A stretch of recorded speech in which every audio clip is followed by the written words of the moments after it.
지난 2월 7일 두 주 후죠. 전이죠.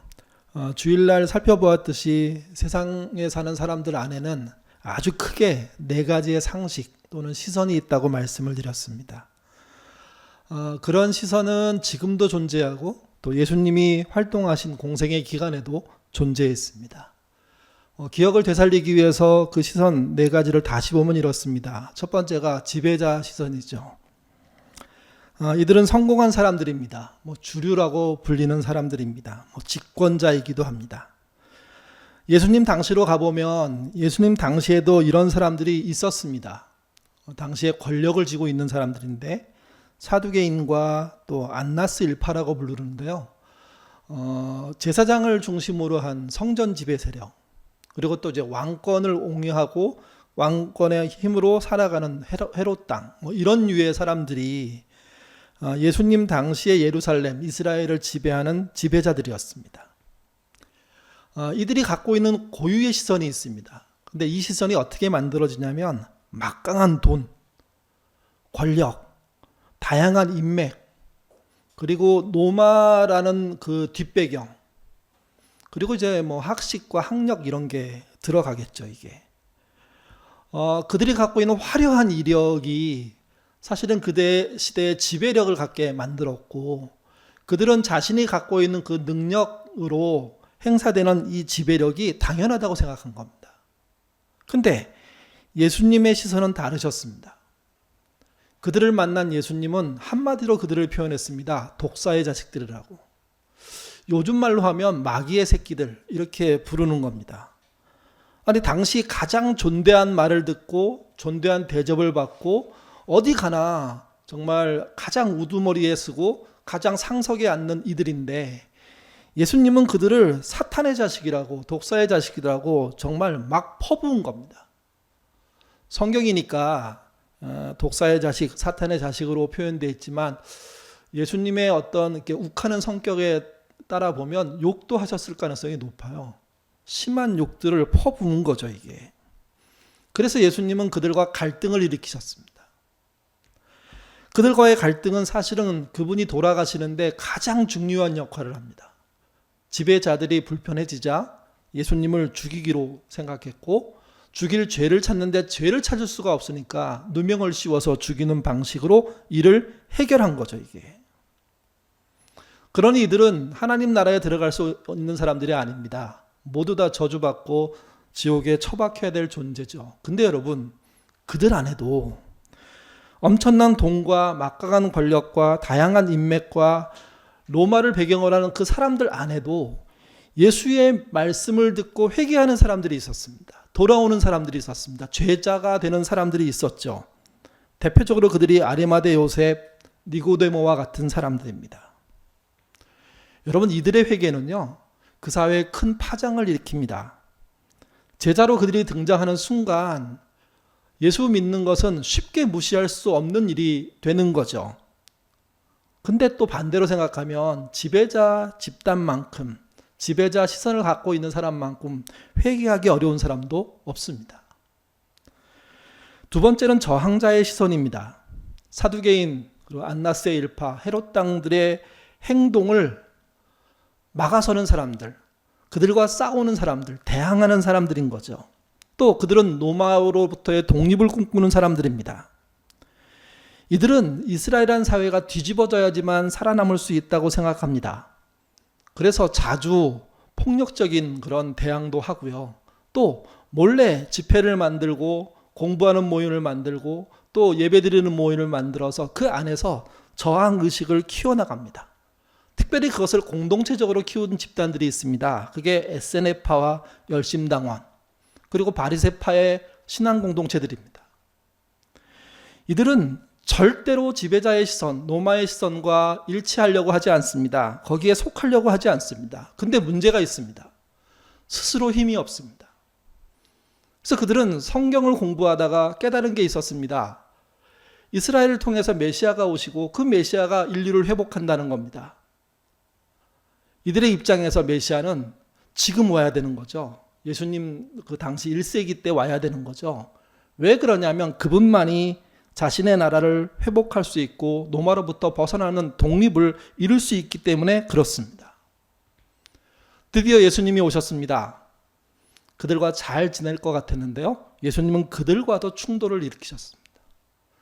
특별히 그들이 사용하는 무력 저항에 대해서 아주 맹렬하게 비난을 퍼부으셨습니다. 칼을 사용하는 자는 칼로 망한다는 말씀이 대표적입니다.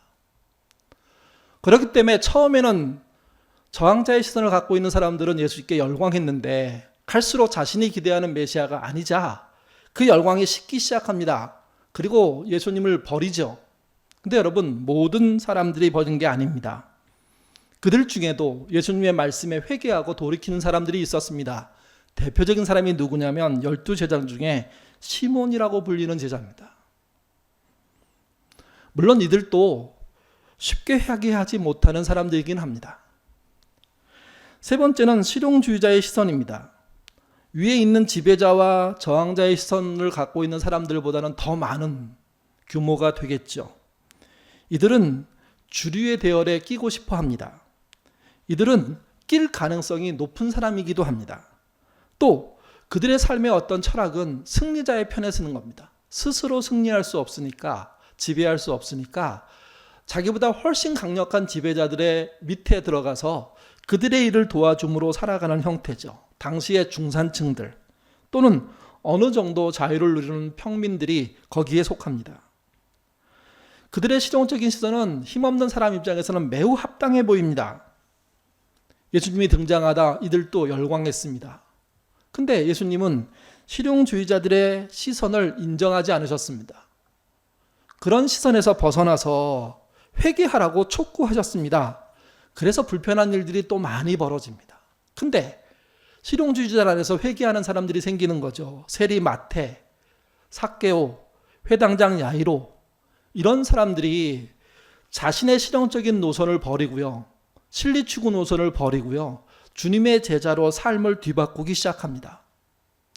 이들의 회개는 사회적으로는 잔잔한 변화이지만 그러나 하나님 나라로서는 내실 있는 변화들의 실체들입니다. 네 번째가 무관심자의 시선입니다. 이들은 지배자, 저항자, 그 다음에 실용주의적인 사람들의 시선에 관심이 없습니다. 왜 그러냐면 당장 먹고 사는 게 벅찬 사람들입니다. 먹고 사는 것에 벅찬 사람들에게 이상을 얘기하고 가치를 얘기하고 더 나은 세상을 얘기할 때 조심해야 됩니다. 그게 이론으로 접근해서는 그들에게 와닿지 않기 때문입니다. 주님이 이 땅에 오셔서 이런 사람들을 향해서 그야말로 엄청난 자선과 엄청난 먹거리와 엄청난 병고침의 역사들을 아무 대가 없이 행하셨습니다. 이들도 열광합니다. 근데 예수님은 이들의 열광을 그대로 구원으로 이어주지 않으셨습니다. 이들도 회개해야 된다고 말씀하셨습니다. 예수님은 공생의 기간 동안 이들의 친구로 사셨지만 친구인 이들이 하나님의 자녀로 회개해서 거듭나서 넘어오는 걸 기대하셨지, 병 고침 받는 정도에서 끝내는 것, 밥 먹는 정도에서 끝내는 것, 즐거운 잔치를 구경하는 정도에서 끝내는 것에 만족하지 않으셨던 거죠. 수많은 무관심주의자들이 예수님 앞에 예수님의 말씀을 듣고 회개하고 돌아왔습니다. 그리고 새 사람이 된 것입니다. 이렇게 생각해 보면 세상에는요, 상식이 한 가지가 아니라는 거죠. 적어도 4가지 이상의 상식이 존재한다는 겁니다. 근데 4가지 이상의 상식이 존재하는 사회 속에 오신 예수님은 이 4가지 이상의 시선, 상식에 대해서 회개를 촉구하셨습니다. 그들 중에 누구의 편이 되신 게 아니라 그들 모두의 편이 되기 위해서 회개를 촉구하신 겁니다. 회개해야지만 하나님이 그들의 편으로 설 수 있다고, 아니 너희들이 내 편이 되어서 돌이키는 일을 하라고 말씀하신 거죠. 그래서 지지난주 설교할 때 설교의 제목이 제5의 시선이었던 겁니다. 세상에 없는 주님만이 주신 그 시선을 가질 때 그래야지만 새로운 세상이 오는 것이고 새로운 삶이 시작되는 겁니다. 제5의 시선이란 무엇입니까? 인간 스스로 가질 수 없는 시선입니다. 또 성경이 이야기해 주는 시선입니다. 또 예수님이 말씀하시는 시선입니다. 그분이 보시고 그분이 행하시고 그분이 원하시고 그분이 자신을 희생시키면서까지 하려고 했던 그 시선입니다. 또 제5의 시선은 하나님 나라의 백성의 시선입니다. 그리고 제5의 시선은요, 진정으로 회개한 자만이 갖는 시선입니다. 마지막으로 제5의 시선은 한 번에 익혀지는 게 아니라 많은 연습과 시행착오를 거치면서 습득해 나가는 겁니다. 그래서 그렇게 믿은 사람이 오래 믿으면 믿을수록 사회는 하나님 나라를 닮은 구석들이 곳곳에 생겨나는 거죠. 주님은 그걸 원하셨습니다. 그래서 중요한 게 제5의 시선입니다. 오늘 본문은 하나님 나라에 대한 비유입니다. 다른 말로 하면 제5 시선에 대한 비유죠. 비유란 계속해서 말씀드리지만 하나님 나라 전체를 보여주는 게 아닙니다. 일부분을 보여주는 겁니다. 우리 오늘 본문 20장 1절 말씀, 20장 1절 말씀 같이 읽도록 하겠습니다. 천국은 마치 품꾼을 얻어 포도원에 들여보내려고 이른 아침에 나간 집주인과 같으니라. 거기 집주인이란 말은요, 좀 번역이 제대로 좀 되면 좋겠는데요. 재산관리인, 아마 이게 맞을 거예요. 포도원 관리인, 이게 더 정확할 겁니다. 그러니까 포도원 주인은 별도로 있어요. 그로부터 위임받은 관리인이 행동을 하는데, 지금부터 얘기 속에 나오는데, 그 사람의 행동이 하나님 나라를 보여주는 겁니다. 그 사람이 한 특별한 조치가 하나님 나라를 보여주는 겁니다. 하나님 나라의 일부분을 보여주는 거죠. 이게 왜 중요하냐면요, 하나님이 직접 보여주신 게 아니라는 겁니다. 하나님께 위임받은 사람이 포도원이란 공간을 통해서 하나님 나라를 보여주는 거죠. 이렇게 되는 게 하나님 나라다 알려주는 얘기 때문에 중요합니다. 또 이 비유는 사람이 그렇게 했다는 겁니다. 하나님을 믿는 사람이.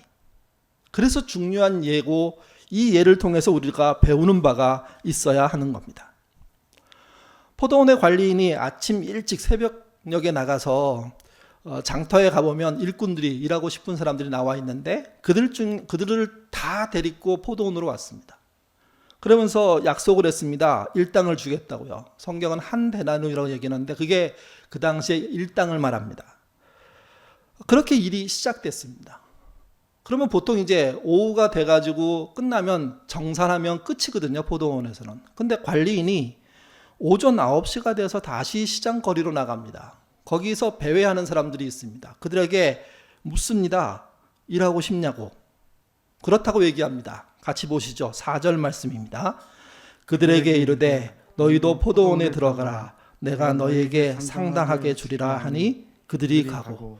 일하기 원하는 사람들이 있었고 일하겠냐고 물었고 일하겠다고 얘기해서 상당한 임금을 주겠다고 약속하고 데리고 간 겁니다. 여기서 중요한 단어는 상당하게라는 단어입니다. 원래 원어에서는, 헬라어에서는요, 의롭다는 뜻입니다. 그러니까 의롭다는 게 임금 지불과 관련되어 있으니까 정당한 임금이라는 뜻이 되겠죠. 내가 너희한테 정당한 임금을 주겠다. 근데 그게 얼마라고 나와 있지는 않습니다. 앞에는 일당을 주겠다고 얘기했는데 뒤에는 좀 다르게 정당하다고 표현한 거죠. 관리인은 이런 일을 오전 9시에만 한 게 아닙니다. 정오에 나가서도 했고요. 오후 3시에 나가서도 했고요. 이제 일이 끝나게 얼마 남지 않은 오후 5시에 나가서도 그 일들을 했습니다. 그래서 포도원에 필요한 인원보다 훨씬 많은 인원들이 포도원에서 일하게 된 겁니다.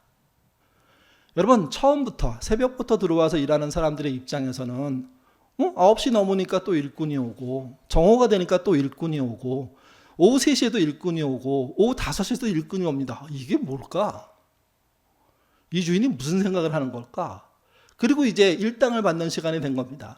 제일 마지막에 온 오후 5시에 온 일꾼들이 그 관리인으로부터 한 데나리온을 받습니다. 그런 순간 그들보다 일찍 온 사람들은 무슨 생각을 할까요? 당연히 그들보다 많이 받겠다는 생각을 했을 것이고 가장 일찍 온 사람은 이들 중에 가장 많은 임금을 받을 거라는 생각을 할 수밖에 없는 거죠. 이게 상식적인 계산입니다. 그런데 관리인은 전혀 다른 방식으로 얘기를 진행합니다. 가장 늦게 온 사람에게 한 데나리온을 줬는데요. 그보다 일찍 온 사람들 모두에게 한 데나리온씩 주는 거죠. 그러니까 먼저 일하는 사람들이 항의하기 시작합니다. 그랬더니 관리인이 대답합니다. 13절 14절 말씀 읽겠습니다. 주인이 그 중에 한 사람에게 대답하여 이르되 친구여 내가 내게 잘못한 것이 없노라. 내가 나와 한 데나리온의 약속을 하지 아니하였느냐. 내 것이나 가지고 가라. 나중 온 이 사람에게 너와 같이 주는 것이 내 뜻이니라. 아주 쉽게 얘기하면 이런 겁니다. 일꾼의 상식과 포도원 관리인의 상식이 달랐습니다. 일꾼의 상식은 많이 일하는 사람이 많이 버는 겁니다. 세상의 상식인 거죠. 일반적인 상식인 거죠. 그렇지만 관리인의 상식은요, 관리인과 한 약속이라고 성경은 얘기합니다. 그게 더 중요하다고. 처음 데려온 사람에게 1데나리온을 주겠다고 약속을 했고, 그 다음부터는 상당한, 거기에 따른 정당한 대가를 주겠다고 얘기했는데, 그 정당한 대가가 일꾼의 상식, 세상의 상식하고 전혀 일치하지 않는 겁니다. 이 말은 이런 말이 됩니다. 세상을 지배하고 있는 시선이 있겠죠. 주도적인. 그게 지배자의 시선 아닙니까? 근데 그 지배자의 시선이 하나님 나라에서 안 통한다는 거예요. 그 지배자의 시선이 안 통하면 저항자의 시선이 통해야죠. 근데 그 저항자의 시선이 하나님 나라에서 안 통한다는 겁니다. 그것만이 아니에요. 실용주의자의 시선도 안 통하고 무관심자의 시선도 안 통한다는 겁니다. 하나님 나라만의 고유한 시선이 있는 거죠. 그게 하나님 나라의 상식인 거죠. 근데 세상의 상식이 있으니까 이걸 어떻게 불렀으면 좋겠냐면 상식 이상이라고 부르셔야 됩니다. 원래 우리가 쓰는 말은 있죠. 하나님의 뜻, 하나님 나라의 법칙, 뭐 이렇게 쓸 수 있는 말인 거죠, 이게. 여러분, 상식이란 말이 왜 교회에 중요해졌을까요? 교회가 상식 이하로 행동하면서 어느 날부터 한 2000년대, 1990년대 정도부터 2000년대 이렇게 초반 지나면서 이런 말이 많이 쓰였는데, 그때는 교회가 상식 이하의 행동을 너무 많이 했어요. 지금도 그런 면들이 있어서 저희가 불편하잖아요. 그래서 그런 것을 보고 교회를 걱정하는 사람들이 이렇게 얘기한 겁니다. 상식을 회복하는 교회, 상식이 통하는 교회를 만들자고. 근데 이 말이 한 20년 쓰였습니다. 여기에 또 오해가 있는 거예요. 상식이 통하는 교회를 만들고 그게 하나님의 뜻이라고 얘기하니까 마치 세상의 상식이 교회의 상식이 되는 게 하나님의 뜻인 것처럼 오해하고 있는 거죠, 이게. 실제 우리가 말하는 상식은 세상의 상식을 넘어서는, 세상보다 가치가 떨어지는 게 아니에요. 세상의 가치를 다 인정하면서도, 그걸 다 보듬으면서도 그거를 넘어서는 상식 이상, 그런 시선을 가질 때만이 교회가 교회다울 수 있게 되는 거죠, 이게. 왜 이런 이야기가 여기 등장했을까? 그걸 알기 위해서는요, 오늘 본문 20장 바로 앞장인 19장 이야기를 이렇게 연결해서 보시면 좀 더 쉽다고 생각합니다. 그 상식이 어떻게 세상을 망가뜨렸는지, 그 상식이 어떻게 변화를 일으켰는지, 그 얘기는 조금 뒤에 하도록 하고요. 예수님은 세상의 상식과 충돌하는 이 사건을 이야기하시면서 관리인의 상식을 드러내시면서 하나님 나라라고 말씀하셨잖아요.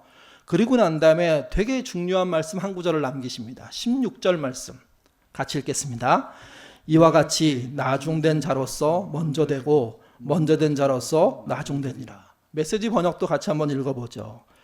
여기에 다시 한번 위대한 반전이 있다. 먼저였으나 나중되고 나중되었으나 먼저 된 사람이 많을 것이다. 여기서 먼저란 무엇입니까? 첫 번째 먼저는 세상에서 먼저 된 사람. 그 다음에 먼저였으나 나중되는, 나중은 뭡니까? 하나님 나라에서 나중되는. 그 세상에서는 먼저였는데, 그래서 자기가 먼저인 줄 알았는데 주님의 나라 안으로 들어가면 가장 바닥이 돼버리는, 아니 하나님 나라에도 못 들어가는 그런 사람이 등장한다는 거죠. 반대로 세상에서는 나중이었으나, 세상의 상식으로 보면 별 볼 일 없는 존재였으나 하나님 나라로 보면 먼저가 되는 반전이 일어난 사람들이 있다는 겁니다. 그게 하나님을 믿는 사람들이고 신자들이라는 이야기죠. 근데 단순히 여기서는 믿었다는 뜻이 아니라 믿고 산 사람을 말하는 겁니다. 하늘나라의 상식, 세상의 상식 이상으로 산 사람들이 이런 역전을 일으킬 거라는 거죠.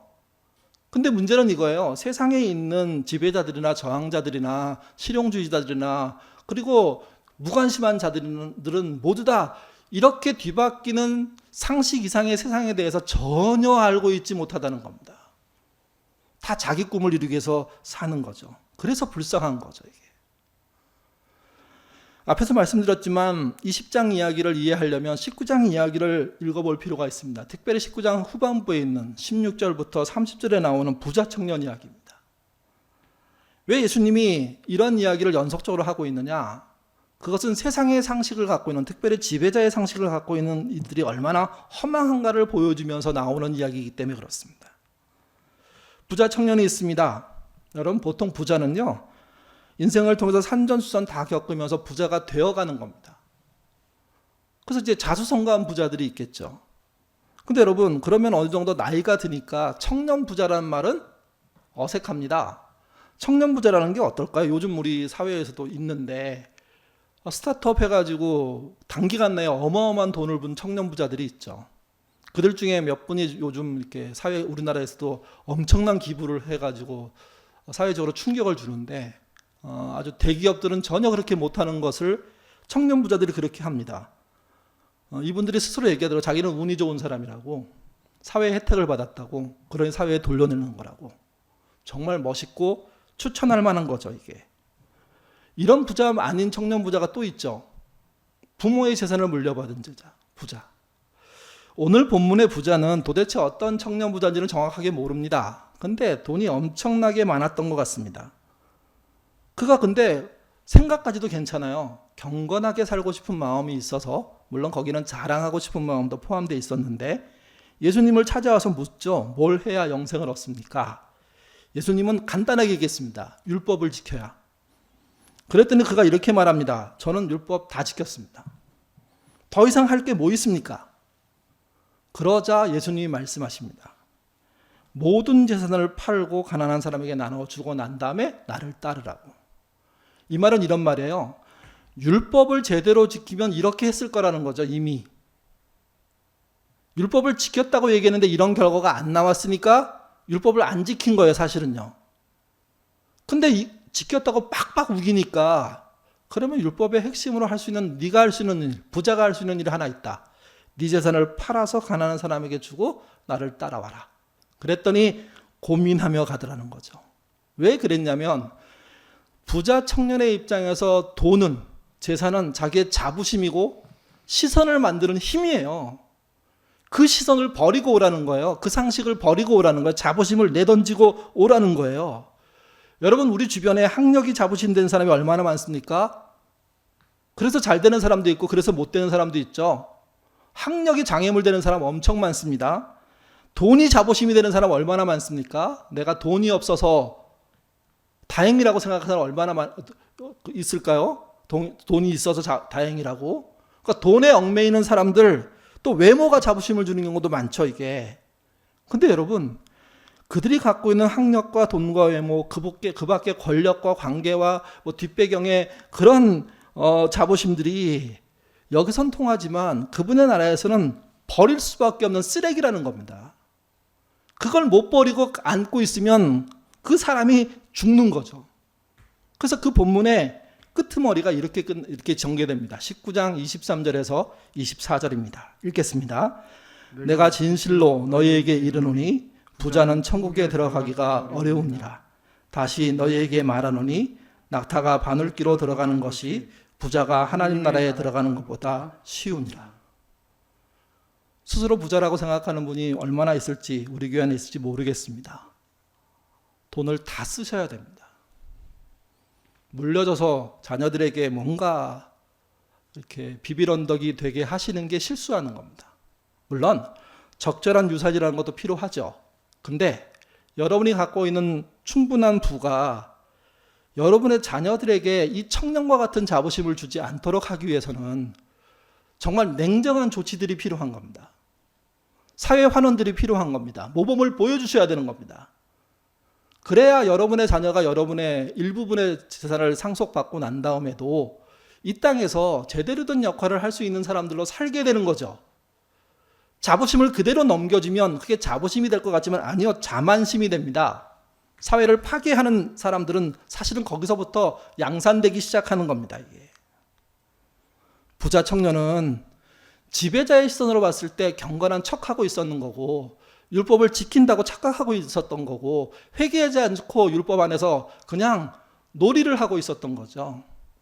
그래서 주님은 네가 진짜 율법을 믿었더라면, 따랐더라면, 행했더라면 네 재산이 어느 정도 처분됐어야 될 거다. 그걸 하지 않았으니 그거 하고 따라오라고 하신 거죠. 이 사건을 옆에서 지켜보던 베드로가 굉장히 이렇게 나름대로 흥미로웠던 것 같습니다. 그래서 질문을 던집니다. 27절 같이 읽겠습니다.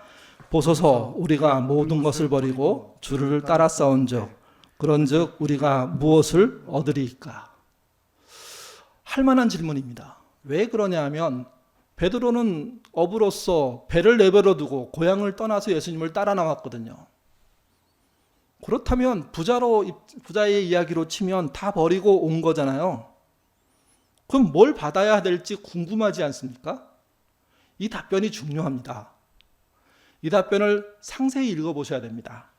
28절에서 30절 같이 읽겠습니다. 내가 진실로 너희에게 이르노니 세상이 새롭게 되어 인자가 자기 영광의 보좌에 앉을 때에 나를 따르는 너희도 12보좌에 앉아 이스라엘 12지파를 심판하리라. 또 내 이름을 위하여 집이나 형제나 자매나 부모나 자식이나 전토를 벌인 자마다 여러 배를 받고 여러 성생을 상속하리라. 그러나 먼저 된 자로서 나중되고 나중된 자로서 먼저 되는 자 많으니라. 예.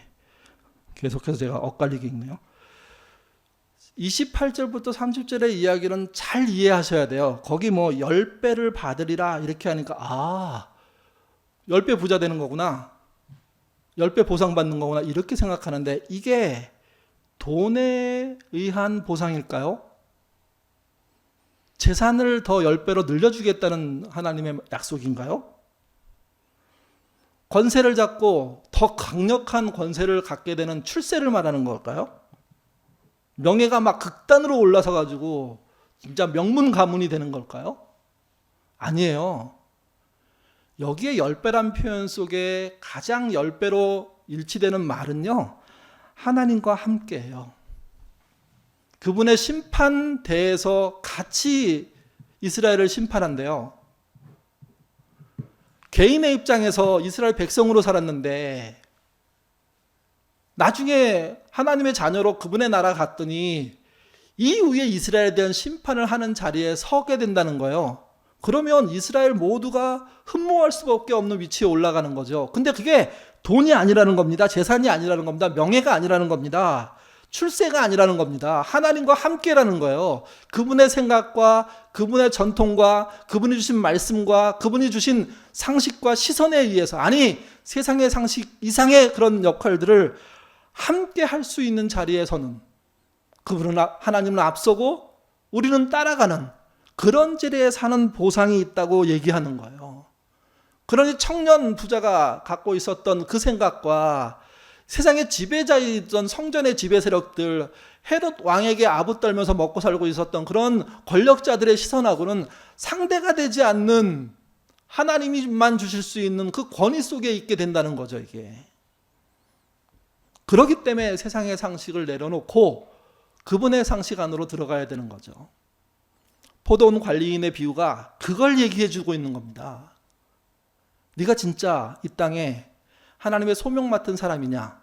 그러면 이 땅에서 네가 해야 될 일은 세상의 상식에 의한 게 아니라 이 비유가 보여주는 방식으로 살아야 된다는 거죠. 저는 이 비유의 방식의 결론을 이렇게 얘기하고 싶습니다. 일할 기회가 없는 사람에게 일을 주는 것. 우리가 이 땅에 관리 역할을 하게 된다면, 물론 뭐 전혀 관리하지 못하는 역할을 속에 있을 수도 있겠죠. 근데 진짜 한 명이라도 두 명이라도 관리할 수 있는 위치에 들어간다면 일할 기회가 없는 사람에게 일을 주는 삶을 살아야 되는 게 아닐까. 오늘 본문의 관리인처럼. 관리인의 입장에서 해가 뜨기 전에 일찍 일하러 나온 사람, 일의 열망이 아주 충만하고 능력이 있는 사람들을 데려다 써야죠. 그리고 오전 9시에 나올 수밖에 없는 형편에 있는 어떤 사람들을 또 불러다가 그들이 일하고 싶다면 일하게 해야죠. 또 정오에 오후 3시에 심지어 오후 5시에 가서 일은 하고 싶지만 일이 없어서 서성이는 사람들을 써야 됩니다.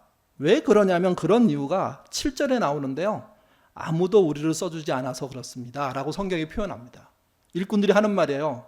나는 일을 하고 싶은데 나의 실력으로, 나의 기술력으로, 나의 능력으로, 나의 나이로 써주는 사람이 없습니다.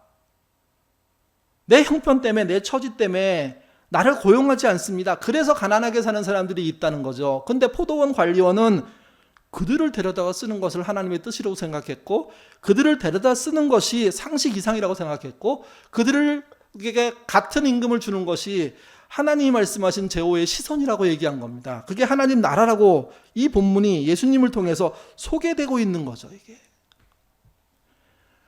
예수님을 한 10년, 한 15년 된 예인데요. 공동과정 우리가 성경적인 세계관 할 때도 소개를 드렸던 예입니다. 예수님을 영접한 지 한 6개월 된 분이 그 당시에 계셨습니다. 매일 성경 읽는 일을 열심히 했습니다. 큐티하는 것으로는 성경 이야기가 파악이 안 돼서 하루에 10장 이렇게 정해가지고 하여간 회사에 출근하는 시간보다 1시간 일찍 와서 무조건 한 40분 정도 책을 쭉 읽고, 그리고 이제 기도하는 시간을 갖고 하루를 시작한 거죠. 이게 창세기부터 쭉 읽어가다가 어느 날 마태복음 20장 우리가 읽었던 본문을 읽게 된 겁니다. 새벽에 오전 9시에, 정오에, 오후 3시에, 오후 5시에 일꾼을 데려다가 일당을 주는 것을 읽었는데 이해가 안 되는 거예요. 왜 이렇게 하지? 그러면서 고민이 생겼어요. 앞에서도 다른 그 창세기부터 읽을 때도 여러 질문도 생기고, 이렇게 아담 때 다른 사람, 아담과 하와 가족 말고 다른 사람들은 어떻게 생겼지 등등의 얘기가 질문이 너무 많아요. 여기서도 질문이 생긴 거예요. 왜 이렇게 상식에 맞지 않는 이야기를 성경이 할까? 근데 그가 하나님을 계시다고 확실하게 믿으니까 그 질문을 뒤집어서 해본 거예요. 나는 상식에 맞지 않다고 생각하는데 성경은 이게 상식처럼 해야 된다고 얘기하는 거 보면 이게 진짜 하나님이 우리에게 원하는 게 아닐까? 또 이게 하나님 나라라고 소개되어 있잖아요. 그럼 하나님 나라는 세상의 나라와 완전히 다른 면이 있는 거 아닐까? 등등을 생각한 거죠. 그리고 며칠이 지나고 난 다음에 그가 나름 결론을 얻었습니다. 그 결론이 이런 거였어요. 포도원 관리인의 비유는 일을 시켜 이득을 창출하기 위해 일꾼을 부르는 게 아니라 일꾼에게 임금을 주기 위해서, 그것도 실력이 모자라는 일꾼에게 임금을 주기 위해서 관리인이 한 행동이다. 또 이 관리인의 행동은 주인의 뜻이다. 이렇게 명확하게 정리가 딱 되자 본인이 조그만 기업체를 하나 하고 있었는데 직원 이렇게 10여 명 데리고 하고 있었는데 그거는 우리도 할 수 있겠다. 좀 부담은 되지만 시차를 두면서 좀 일을 해보자. 그래서 그가 어떤 결정들을 하냐면요. 자신의 회사에 아침에 출근하기 전에 일찍 오셔서 청소를 해주고 퇴근한 이후에 오셔서 청소를 해주시는 동네에 사는 그 공장이 있는 주변에 사는 노인 부부를 찾았어요. 노인을. 그래서 만난 분들이 노인 부부였어요. 그분들이 일은 하고 싶은데 어린이시지만 좀 건강하신데, 그러면 그분들에게 아침에 몇 시부터 몇 시까지 청소해 주시고 저는 오후에 몇 시부터 몇 시에 청소해 달라고, 그러면서 그분들의 생활비보다 좀 더 넉넉하게 월급을 준 거죠. 매달. 사실은 그거 불필요한 거예요. 왜 그러냐면요, 10여 명의 직원을 시키면 돼요. 청소하고 일 시작하고 청소하고 끝내면 되죠. 근데 그렇게 하지 않고 그들에게 청소도 시키지만 노인 부부에게 월급을 주기 위해서 청소를 시킨 거예요. 사업장 청소를요. 또 사설 경비 시스템이 돼 있어요.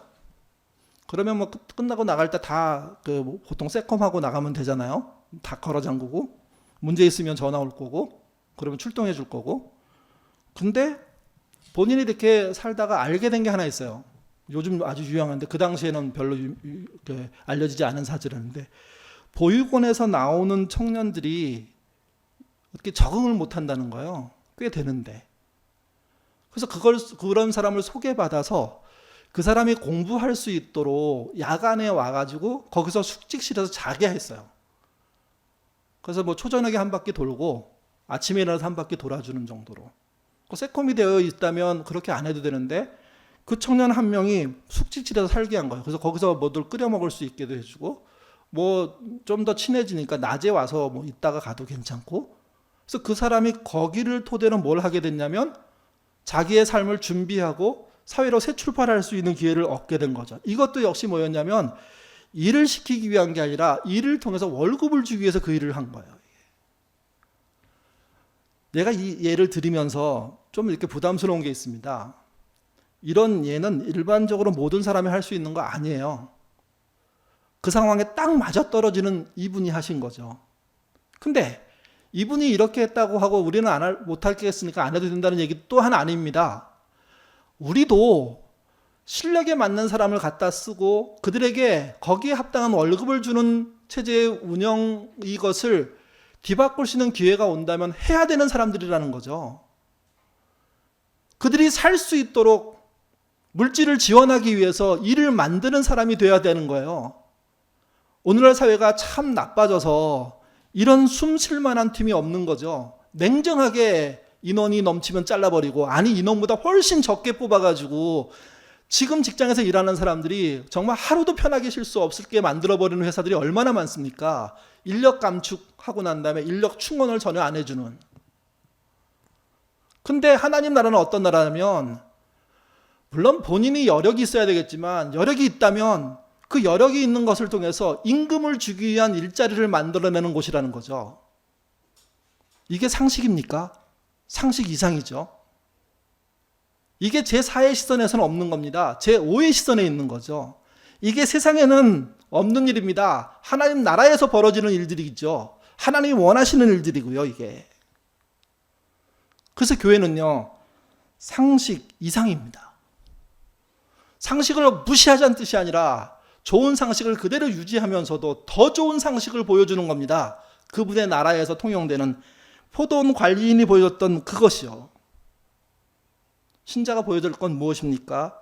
세상은 실력순이 아니라 성적순이 아니라 그 사람에게 맞게 살도록 기회를 열어주는 그런 삶을 산 사람이 필요하다는 겁니다. 하나님의 나라는 그런 사람들에 의해서 채워지는 것이고, 그들로 인해서 상식 이상의 사회가 되는 결과를 보게 되는 거죠. 사랑하는 예인 가족 여러분, 지금 이 시대에 아무도 써주지 않는 사람들을 바라본다는 게 쉬운 일이 아닙니다. 근데 어려울 때 이런 사람들은 더 많다는 거 우리 알잖아요. 그들을 위해서 뭔가 하셔야 됩니다. 교회 내에서도 그렇게 하셔야 됩니다. 저희가 상호 돌봄 주정헌금을 하는 이유가 그겁니다. 그 주정헌금 일방 재정에 넣어서 쓰면 우리가 좀 더 교회가 여유로울 수 있는데, 그거 돈 그대로를 우리 교우 안에 연약함을 겪고 있는 사람들에게 주어서 마치 포도원 비유에서 임금을 주어 주려고 임금들을 만드는 것처럼 우리도 그런 기회들을 주려고 그 돈을 나눠 쓰는 일들을 해야 하는 거죠. 그리고 여러분의 일상에서 그런 일들을 만드셔야 됩니다. 돈을 나누는 일들, 귀하게 쓰는 일들, 정말 능력 위주의 사회가 아니라, 실력 위주의 사회가 아니라, 백 중심의 사회가 아니라, 그거 없어도 비빌 언덕들이 있어가지고 넉넉히 견디게 되는 사람들이 우리 주변에 한둘 생겨나는 것을 우리의 삶의 기본 정신으로 생각하고 살 때 세상의 상식을 넘는 교회, 신자, 그리고 그들이 만드는 하나님 나라가 등장하는 거죠. 저는 코로나 사태가 임한 지금이 그럴 때라고 생각합니다. 우리 교회 내부터 정말 그들을 돕기 위한 노력들이, 그런 헌금들이, 그런 물질 나눔들이, 지명 헌금 같은 것들이 일어났으면 좋겠습니다. 더불어 우리 교회가 갖고 있는 미래에 대한 불투명이 있음에도 불구하고 당장 이 사회에 연약한 사람들이 눈에 띄면 도와주고 그들에게 무언가를 주기 위해서 애쓰는 교회가 되어야 됩니다. 이런 상식 이상의 마음들을 가질 때 교회가 소망이 있는 거죠. 신자들의 공동체가 의미가 있는 거죠. 아둘람이 가치가 있는 겁니다. 그런 가치 있는 상식 이상의 삶 속에 뛰어드시는 저와 여러분 되시기를 주님의 이름으로 부탁드립니다. 기도하겠습니다. 우리는 너무 상식 이하의 사회 속에 살고 상식 이하의 교회도 오랫동안 보았습니다. 그들이 싫어서 뛰쳐나왔지만 우리 또한 상식 이하가 될 때가 얼마나 많습니까? 상식 이하 그 삶을 회복하여서 상식이 통하는 교회 되기를 원합니다. 그러나 주님, 우리의 교회의 목표가 상식이 통하는 정도에서 멈춰서는 안 됩니다.